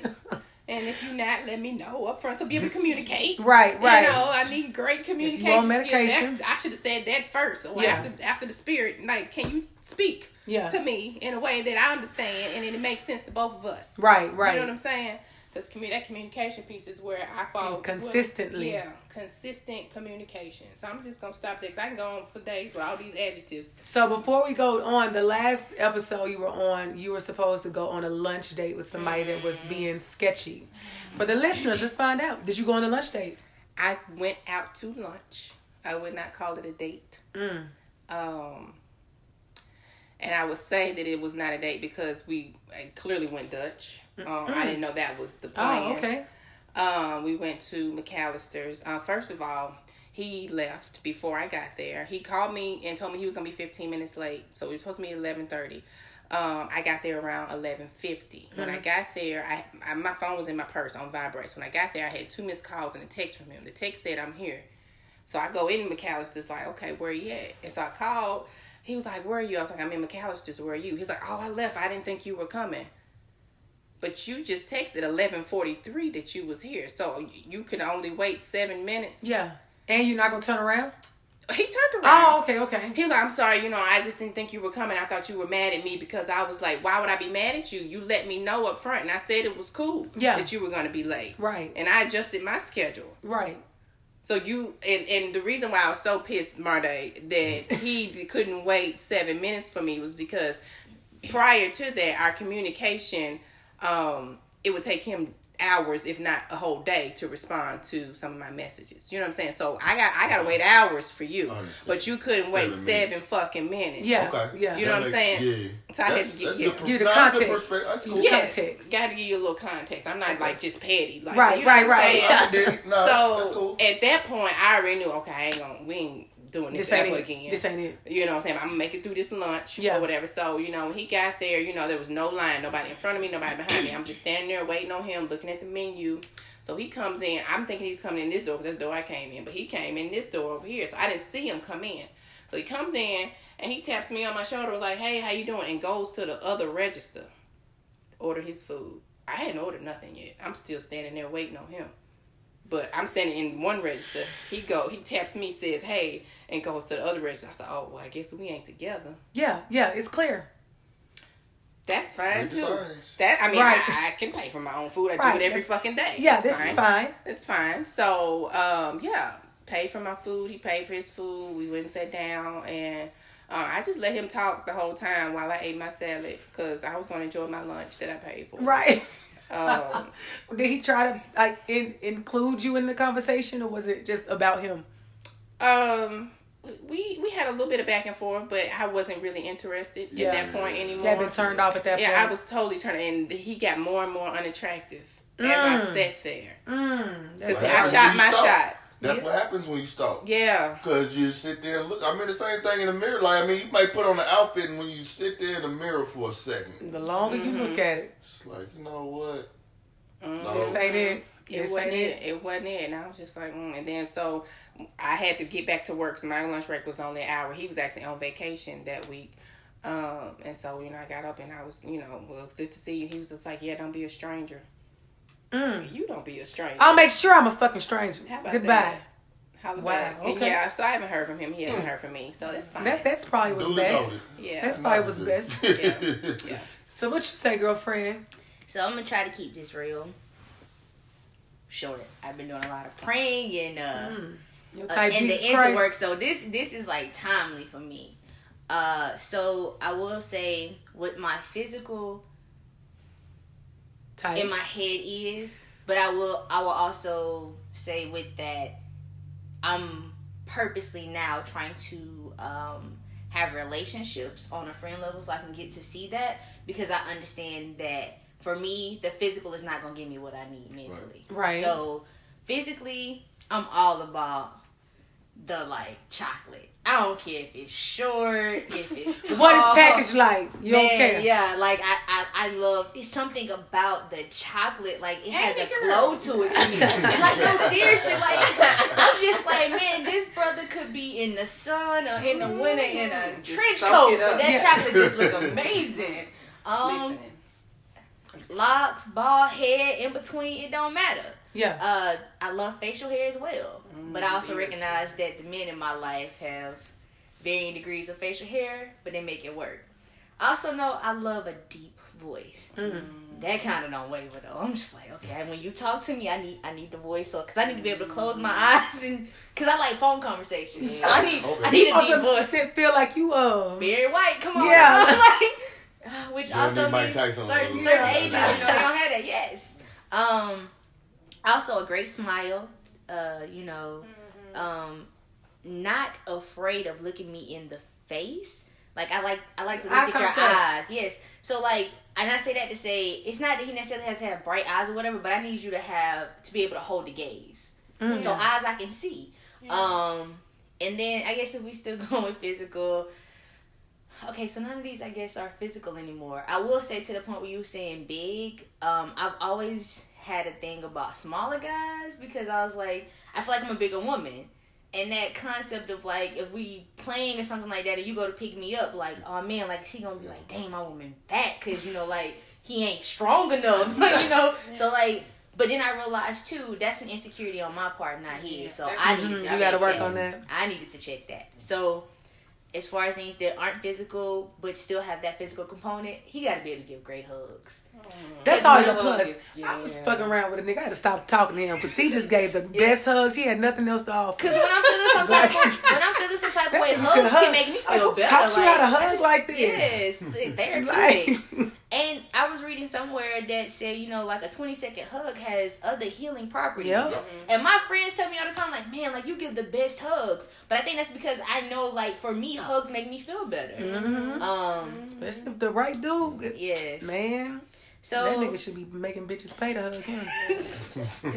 So to go into what I've been working on and what I've been talking to God about. By now you guys know that I'm a Christian and that I do take my faith very seriously. I'm a strong woman. I believe that. Like, I know I have opinions and I love to have facts. So if we gonna argue, if I ask you a question about something you done did, it's because I know. Yeah. Right. And if you ask me how I know, I might know. I used to, it would take me a while to tell you, but now I don't care. Like, so and so told me, or I saw it on XYZ. I saw what I went through your phone. Exactly. I'm playing. I don't go through phones. I'm playing. Not yet. No, we ain't about that life. Not no more. If I got to do all that, you ain't. Yeah, I'm paying that. That mean I don't trust you. So exactly. So can't be with you. So I don't care what you doing on that phone. I said that to say, I know I have to submit to my husband. And if I'm going to submit to you and trust you to lead my life, lead the life of our children, and whatever you say, we may have a discussion, but I know at the end of the day, that is the way we are going. I need to be okay with where you headed. Right. So I need him to not only be somebody I see and be like, okay, the direction he said it, I'm cool with that, etc. I need to know that he understands that thought process and that God is the head of his life, because that means no matter where he's headed, God has guided him. And since I trust God, I therefore trust you. They say, like, when you take your vows, it's not a vow between me and the other person. It's a vow between you and God. So if you want to mess up, that's between y'all. They gotta want children. I don't care if they're like biological, adoption. They gotta want children. Because I've made guys who are like, I'll bet I don't want kids next. Because I want a family. Process of elimination. Clearly he got him on marriage. Because there's some dudes like, oh, I want to date, but I don't think I'm feeling marriage right now. If you ain't feeling it right now, we shouldn't be talking right now either. Because that's the mindset I'm going on. That's their potential. If y'all listened last week, can't be out here with the potential that they might change their mind. You got to accept them for who they are right now in this moment. Because they may never change. I've said it on a previous podcast before. Somebody that makes me feel loved. Because at the end of the day, we talk about we fighting, we tussling. If you make me feel loved, then I'm going to be able to look beyond sometimes what you say and be able to take the heart behind those words. Well, you'll always, most times you'll be okay. You'll know that even if we are fighting, that we're fine. Because a lot of times if you don't feel love and you fighting, you just thinking it's the end. It's a terrible feeling to have. And I think a lot of people don't give that enough credit. And I realized I have anxious attachment. So even working on that, like not used to. You gotta stay away from fuck niggas. Yeah. Not being so quick to be like, oh, I gotta, be attached to you, or I got to, we do things together. Understanding like it's okay for us to be individuals and grow separately. That doesn't mean that you're growing without me. Away from me. Yes, because that used to be a thing. I know about it. I used to have anxious attachment. I'm on the secure side now, but that anxious attachment is no fun. So, without putting out like an harmony you profile. just think that's what y'all doing right now. That's y'all ass. So, also, I'm not giving these niggas the cheat codes. Yeah. So, also to say, they don't act like they all these things. Yeah, but see, you can't fake that connection with God, because when I tell you something's going on and you say you gonna pray for me, how about we pray together? Cause can you? If I tell you, for instance, I got a job interview coming up, or I tell you that my family's sick, can you really pray for me over the phone right then and there, or if we in person, can you pray for me? And see how brothers out here like pray. But I be comfortable doing that. I'm for real. I've had the worst experiences ever. Yeah, Shady's just throwing another one out there like, well, but it's okay. It's okay. So that somebody who is okay with, once we're at a certain point in our relationship, being vulnerable with each other, because that's how we get to know each other. Because there's certain things that I being vulnerable are never gonna come up till something happened and we triggered each other, or I said something that now you wondering what I know that you didn't tell me type situation, so we can be open with each other. And you gotta be able to make me laugh. And I said that last because sometimes that can be turning off like, and not just in a corny way, but like I'm the type of person that I am known sometimes for hiding how I feel behind a smile. But if you can make me laugh, then you get the genuine smile. Right. So then when I'm smiling and you like, nah man, she just hiding something. That ain't it. But then you also know too when I'm giving you BS. Because I know a lot of times as women, we don't like to say that we give a dude BS. But if we're in a relationship and you constantly talking and it turns into like your lunch date, I'm just sitting there listening and I'm giving you the right words. Kind of been trained to do that, and I grew up in a family where, as the oldest, I was giving a lot of people emotional support and other types of support. It's like I can say what you want to hear. So yeah, that's nothing for me. I can sit in the corner and be this person, but when we had that genuine connection and we've been vulnerable with each other, and you learn that about me, you able to like stop some conversations or stop tracks and be like, hold up, nah, this ain't. You just saying something. So what's really going on? What's really going on? Yeah. Let's get to your core. Yeah. So makes sense. You got a lot, sis. Yeah. There's still more, but for what I've been still talking. For what I've worked on, because like you said, like where does that put you at? I understand that those are things that I am working on, and like I said, submission comes first, because I realize the reason I'm working so hard on me is because I understand. God is like, if you asking for all this in a partner, do you have what it takes, or do you have in you what I'm trying to put in you for me to put you with the man? Are you your type to these other people? It's like we say you want to type, or do you present that to the world for them to meet their type as well if it is you? So it makes sense. Makes sense. Good stuff. So what about you, sir? Do you have a type? It seemed like earlier you said you don't, or you something like that. Everybody, I think so. I'm gonna say everybody has a type. For the most part, mine is just very vast. It's vast. You like all women? I've heard men say that. I like all women. I like something about majority of the women. Okay. I can find something, and it's not even just women. I can find the positivity in people. Okay. It's very easy to extract that. So that's because I can do that with men and women. I'm not necessarily like Malik Yo. I'm playing. Nah, hell no, man. Don't be Hey man. I'm playing. Yo. Let's see. I don't even think a lot of these gonna even be physical. Number one, you have to be a good corner. What I mean by that, I used to fight. Okay, box. Feel me? I talk very weird, so just follow me for a second. So, y'all know boxing. You going around, you beat the hell out of another guy. Yeah. The bell rings. You go back in the corner. Okay. The guy patches you up. Somebody's telling you some good words. Yeah. Somebody's giving you constructive criticism so you can go out and fight another round. Right. So, going back, I need somebody, I don't know how it's packaged. Right. But I need to feel confident, and when I'm around you, I can go a little bit longer. Okay. Whether it's an hour, I can hold on an hour longer. Yeah. When I get off to the text, okay, today was fucked up, but I can hold on another day. Right. All right, this whole week was fucked up, but just a little bit longer, whether it's that card, whether it's a phone call, whether it's a text, whether it's whatever, whether it's that hug, you feel me? You gotta have that. Yeah. And you gotta be willing to share it. And that's something that I can see when I'm stalking. I see how you doing your friends. You know what I'm saying? Let me see if it's just that Facebook like when your friend lost their damn sister. Do they just get a Facebook like? Damn. Right. Really? Yeah. You know what I'm saying? Yeah. Stuff like that. Yeah. Are you a corner? Can you help uplift? Not saying that I need somebody to drag me along, but shit, when I catch those hard rounds, can you fix up these cuts? Through. Yeah. And somebody eclectic. I don't do the normal. Okay.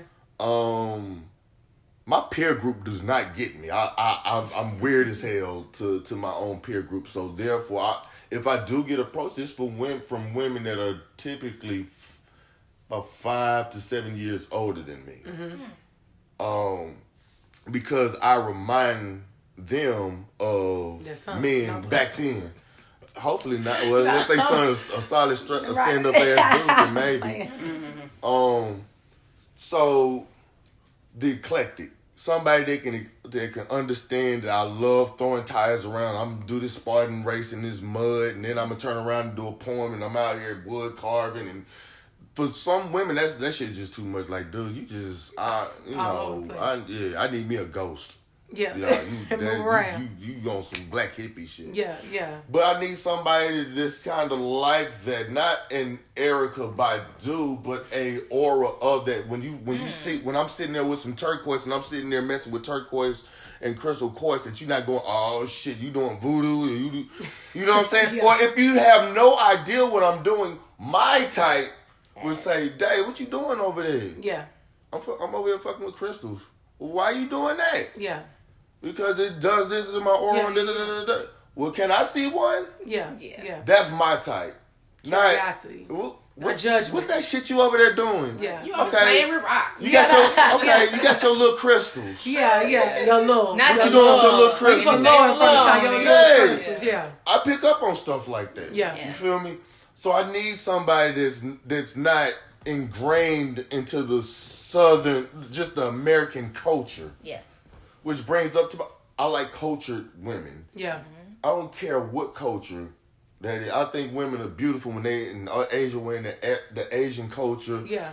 Hell, if you're from Sweden, wear that. Like, I want to see what they wearing. Then wear some damn clogs. Then I like that. It teaches me something. It's a conversation piece. Why the hell you got some wood on you? Why you got wood for shoes? Right. This is what we do in our that it's authentic. I get to see you. Right. I'm seeing your whole culture. So not only I'm seeing you, I'm seeing 2,000 years behind you. Right. You know what I'm saying? I like that. Yeah. What else? Resilience. Yeah. Resilience. Especially out of y'all sisters. You know what I mean? I've seen y'all's plight on the sideline. I can't speak on it through your eyes, but I see it. Right. And that's why I've always gravitated towards darker skinned girls, because I'm attracted to it. No shade at all. But I know that they go through certain things that she does not have to go through. Mm-hmm. And I know it.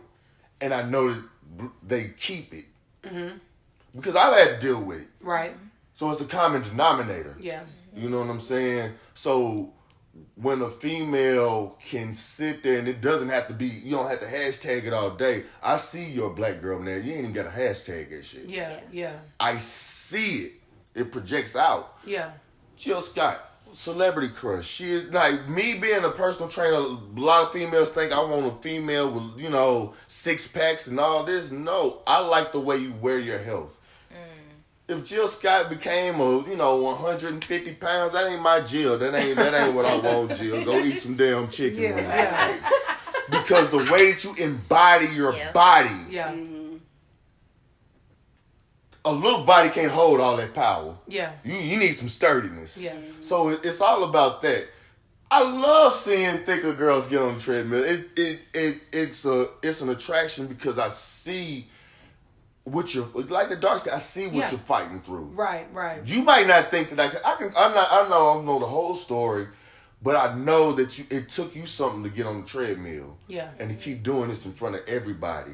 And you've been doing this for 3 months. Mm-hmm. And you don't give a shit what you got on. You don't give a shit who's watching. That's attractive. Right. You know what I mean? That's something that I can work with. Yeah. You know what I mean? And so, that's in a nutshell. Mm-hmm. If I was to say my type, somebody that is super confident in the vehicle called their body. Mm-hmm. Let me see you. Let me see what your spirit is. Now, your body's just a vehicle. Yeah. Mm-hmm. But what's inside you, what makes you blink, what makes your heart beat, can I see that? Yeah. Are you a dancer? Are you a dope-ass poet? Are you a gardener? Yeah. Are you a podcaster? What is it that I can just kind of sit back and you not even know that I'm watching? I get to look. Mm-hmm. That means your ass is busy doing something. So if I go back and I'm looking for my stalking zone, and you sitting there staring at me like, what the fuck? What you doing? She's stalking you. Okay, let's do something. I mean, every once in a while, go get some water, go chase an animal, go do something. So I can go do something. You watch her. You see what I'm saying? I got it. But have an X factor. Have something that I can grow from. While I was at TSU, I was with somebody that danced ballet, and we coincided and it meshed because I wasn't that flexible. Yeah. So to be vulnerable, I said, teach me some ballet. Mm-hmm. Me being a football player in my persona, like most people be like, hell no. And I did that specifically for her. I'm going to open up a whole nother side that, right. Don't tell nobody I'm in here doing this ballet shit. I'm going to deny it. Right. But all right, let's do this damn plie. Yeah. You see what I'm saying? And it allowed me to go into her world, and it was positive because I was more flexible. That made me a better, big, burly-ass football player. Yeah. Mm-hmm. And the fact that she didn't go off telling everybody that I was doing ballet with her, I was able to trust her more. And that became our thing. Yeah. And then that became inside jokes. And then it became more us. Yeah.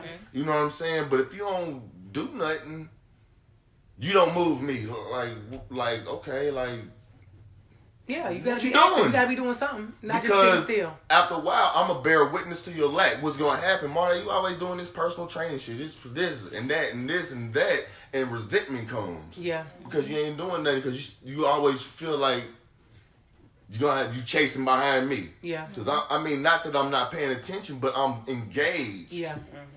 So it's gonna look like I don't really have time for you. That ain't it. No, I'm just literally engaged. Yeah. If you was engaged in something equally, you would understand. Yeah, and not have this problem. Right. Yeah. So that's my type. Somebody, and it's very cliche, but somebody that is complete within themselves. Yeah. Because when you're doing that, you're gonna what you project to the world is gonna be attractive. You're gonna attract me. You could be a little bit. You can have some extra pounds. Yeah. You can be skinny as a tooth, but what you're projecting is going to attract like a magnet. You can't do nothing about a damn magnet. You see what I'm saying? Yeah. It's going to... that force is going to pull. Yeah. That's it. Yeah. What's your force? I'm attracted to force. Yeah, that force. What is your personal force? What's your superpower? Yeah. I like that. What's your superpower? You got to have a superpower. I got to take that superpower and tell people I've been single for 35 years. Yeah. 36. Yeah, there it is. I like it. So I want to say... I'm not telling y'all my type. I told you I'm not giving a cheat code. But if you was listening, she told you. Right. You heard some of it. She amen when she needed to. Right. Some of it. I think I'm still learning. Fellas, if you're listening, she done told you everything you need to know. They probably, I don't know who listening. Do with it what you make. Definitely know what she don't want. Right. Don't be that. But they know the names I'm always on here saying. They don't call out my celebrity crushes tonight. I'm going to let them make it. I think that... I would say, what do you all think we have to do as a final, hoorah? This would be like the resolution that we normally do. How can we move forward with love and relationships and be more free in finding it over just going after our one type? And I would have to say, I think we just have to be more open-minded. And we have to be open to the growth. And that we're going to change. People are changing. The world is changing. All those things are changing. So we just have to be open to receive the changes. And Let's not be so stuck in our ways. I think I'm kind of talking to myself right now.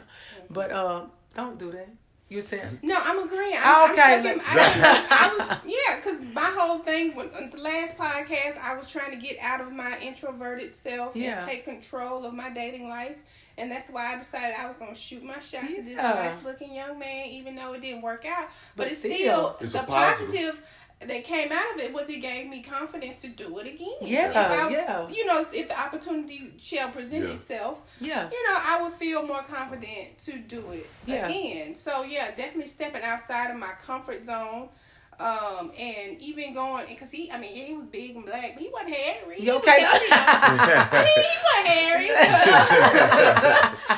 I wavered a little bit. So, I can definitely find attraction outside of what would be my normal type. Attraction. Yeah, absolutely, because I find beauty in all people. You know what I'm saying? I'm not attracted to women sexually, but I can tell a woman you're beautiful. Right, you know what I'm saying? I have no problem doing it. I'm confident in my sexuality. Right, to say that, be able to recognize beauty in all forms. Right. So, even if it's like Malik Yoba. Okay. Why you keep comparing everybody to Malik Yoba? It's just funny to me. It's funny. Like the situation. Is that your celebrity crush? Not at all. If he was, he messed it up now. Don't nobody like it. He'd be off the list if he was. It's just funny because he came up. Yeah, carry on. I'm good. You didn't call me Malik. I think another way too is just having confidence in yourself. Yeah. And I know that's a thing now, like doing the work on you, but it's true. And I say that because as I'm doing the work on me and becoming more confident, it's funny because I used to be a person that didn't like running, but then I'm training for a half marathon. Look at and you, I'm like, go girl. as I run daily, like somebody sent me something about is it Tough Mudder or like the Strong? Something like that. Spartan in October. So you coming out there with me? I'm gonna be out there. I might. Like I'm still looking at the application, like maybe, but I understand. A lot of that stuff was built in my insecurities. I couldn't get into loving the journey because insecurity. Now you see me post on Facebook, Instagram. Workouts and stuff. You know, learning to find the peace in the runs, looking at the skyline, at night. And I can also appreciate a man who works out and etc. and not take that for, he gonna make me or he ain't gonna see me as beautiful. I actually like doing that. You want to go run? Yeah. I love to box. I do, when I was boxing on a regular, it was, hey, you want to come to the boxing ring with me? And it didn't have to do with how good he boxed. I'm in my element and I'm loving it. Anyway, so he's sitting over there on his bag. We punching going on. Afterwards, we can talk about it. Right. I might have thought I sucked, but it's what I got out of that moment. It helped me feel better. Right. And also, too, it also allows you in your type or whatever to change it up a little. Because if I'm confident in who I am, what I'm bringing to the table, and how I'm happy with me, once again, I know y'all heard me say it several times. For me, the growing also has come from that first interaction or so. I can walk away. I ain't got to make this work. Because one, I know you're not the only one for me. Right. And two, I know I'm going to be good with me because I'm still learning about me. And I'm enjoying learning about me. So it's a whole nother relationship. Right. And I ain't got to worry about you interfering with it and turn out to be, excuse me, listeners that have faithful ears. You ain't shit. Yeah, so, I'm cool with that. You good. So for me right now, and I know y'all can't see it, but I know I'm smiling so hard. I love this stage of my life. It's like I was telling you, we need more people talking about what it's like to be single. Mm-hmm. Yes, I want to be in a relationship. God, I want a man. But at the same time, I don't want that over my peace. Right. Absolutely. Love, you gotta love to sleep in your bed like a starfish. Nothing like yes. Nothing like it. And not having to worrying about some BS, because it's not right. Mm-hmm. I get it. What would you say? What do we have to do? Dig into yourself a little bit deeper. A lot of times when we don't like somebody, you see the ugly mirror of yourself. Preach, honey. And it's easier to say and to regurgitate it and put it on that person. Mm-hmm. Now, the pendulum swings both ways. Yes. Mm-hmm. When you continually work on yourself and find the positivity, that person will see that same positivity because they didn't always love their body either. Positive. They didn't know how to punch on that punching bag neither. Right. Yep. So when they see her punch on the punching bag, they see themselves. Yeah. So to find that other person, dig deeper in yourself. Yeah. It goes into that whole law of attraction type of deal. If Yeah. you really, really don't like the way your body look and you spend more time on the greenway, more time in the gym, more time in these environments, you're going to be in the environment, more positive environment. Like if you're really tired of how you look, you're not going to necessarily be at every trap party. Right. You see what I'm saying? Yeah. So it gives you an opportunity. Yeah. You're giving yourself an opportunity to evolve. I Yeah. tell that to my clients all the time, man. Evolve. And that's what she's doing. You know what I mean? The more that you evolve, it becomes better because the longer it takes to find that mate. Man, I've been evolving for 2 years, baby. Like I know that I don't need you, but I also know that I want you. Yeah. Yeah. But I know that I don't need you. Yeah. But I know that I want you. Yeah. You see what I'm saying? Amen. And you can move with a certain type of confidence. Yeah. Absolutely. And when you do that, you can go out on dates and not feel like, is this the one? Like if it ain't the one, like, all right, cool, I'm fine. I'm somebody. I'm straight. Yeah. Yep. Just like both of y'all said. I think doing what we're doing now, having honest conversations and taking away the cultural bullshit of what's supposed to be. Yeah. Nah, this is what works for me. Right. And somebody else says this is what works for me. And somebody else says this is what works for me. So we can sit around a room and be like, yeah, well, because we are kind of different, but we kind of got common denominators too. Right. You know what I'm saying? And the things that we differ on, I learned some stuff. Yeah. I'm like, all right, cool. So don't be a cookie cutter. Don't be a sheep. Yeah. Step outside your Hey, box. and stalk your prey. Stalk your prey. And then, as funny as that stuff sounds, Look, we gotta wisdom do better. usually only takes 7 seconds. Wisdom only takes 7 seconds usually. Okay. You drive by knowing your damn gas tank is on E and you pass Tiger Mart, and because you really know that you can make it home, Yeah.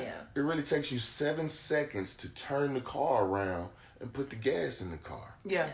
And because you did that positive, you have no idea that you might have met your man at the damn gas station. Yeah. So. Because it takes 7, and it's just those small things. Spike Lee, do the right thing. Yeah. Because somebody watching. Because you might meet your man at the gas station. And you need to change up who you hang with too. And I say that because I think I told you, Shayna, when I met you at the blogger event, like how the areas I'm in, people hear me say all the time I have multiple families. I have a gym family. There are women I think we all have like those. shout out to Roddy because she knows. I told her from the day I met her. I like at the time our trainer like hooked us up on purpose to do a workout together.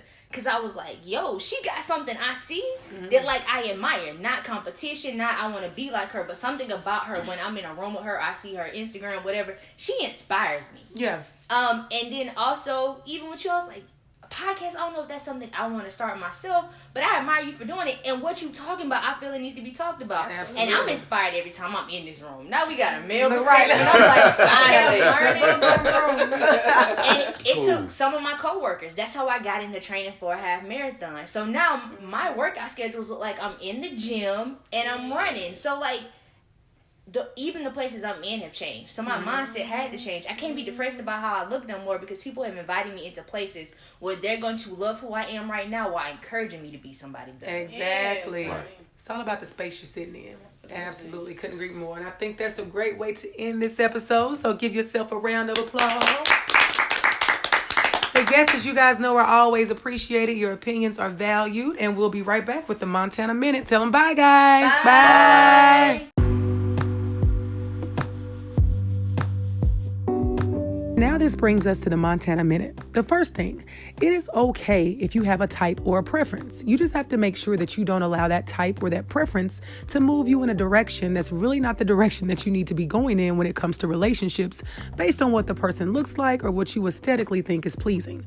The next thing, you want to make sure that you evaluate this on a regular basis. I'm not saying get a new type or a preference every single week, but you want to know that the things that you want and desire can change on a regular basis. So pay attention to it.